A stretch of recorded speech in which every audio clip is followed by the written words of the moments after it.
Name is James Curtis Boulware. I've always gone by Curtis. Mom called me Curtis. I am a business owner over in New Smyrna Beach and an aircraft mechanic by trade. I love what I do. I love what I do every single day. If I'm not working on airplanes, my favorite place to be is going flying somewhere. And just to be up there and flying, that's the most relaxing. Born with the condition, a similar condition my mother had, called interstitial lung disease. Basically just a big fancy word for restrictive pulmonary disease. It's a degenerative disease over time. The older you get, the more lung function you lose.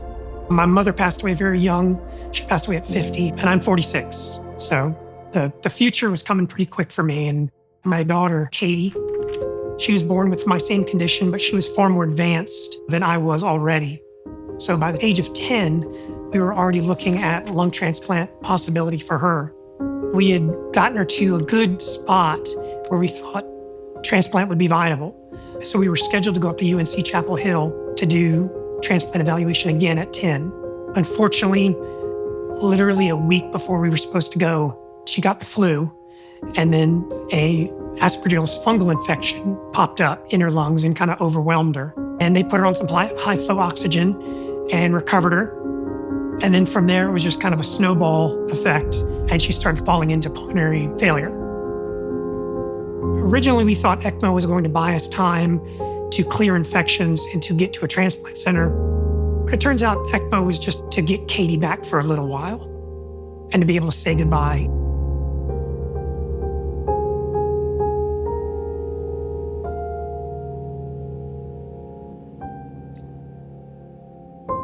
And then that really started my journey with the transplant team. I first met Curtis during his evaluation process. His burden of disease had involved the right, and the infectious burden was such that both lungs absolutely had to be replaced. The evaluation includes assessments of all of the body organs. They test your heart, they test your stomach, CT scans and x-rays, your metabolic rate, heart stress tests, nuclear medicine tests. You're literally tested from top to bottom just to get ready for what's coming.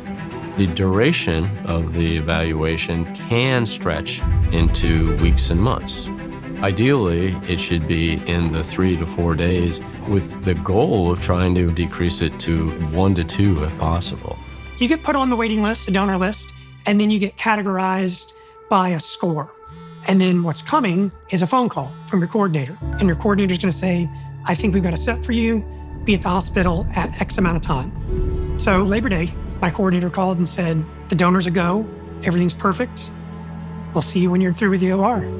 Surgery itself lasted about 5.5 hours, but just the walk through the halls post-transplant and have nurses with noisemakers or pom-poms, you can't buy that kind of positivity. Because in the aviation business, when we get a new part or a used part, it comes with a yellow tag that says that that's a good part. So all my friends are always making the yellow tag joke. Hey, those lungs come with yellow tags. To get a fresh set of parts installed in you, as if I were to put, a fuel pump on an airplane. I had an amazing surgeon change parts that extended my life. Transplant is, to me, the perfect metaphor for extending the healing ministry of Christ. The real heroes of transplant are the donor families that allow that gift to occur. They may benefit by giving some closure that something good has happened from a tragedy. Talking to that donor's family, I'd like to tell them that their gift was selfless and their gift was the ultimate, because their gift was the gift of life. I can definitely relate more than they realize. We ended up being able to donate Katie's eyes, and that was an amazing gift. So to receive that from someone really is more special than anybody can imagine.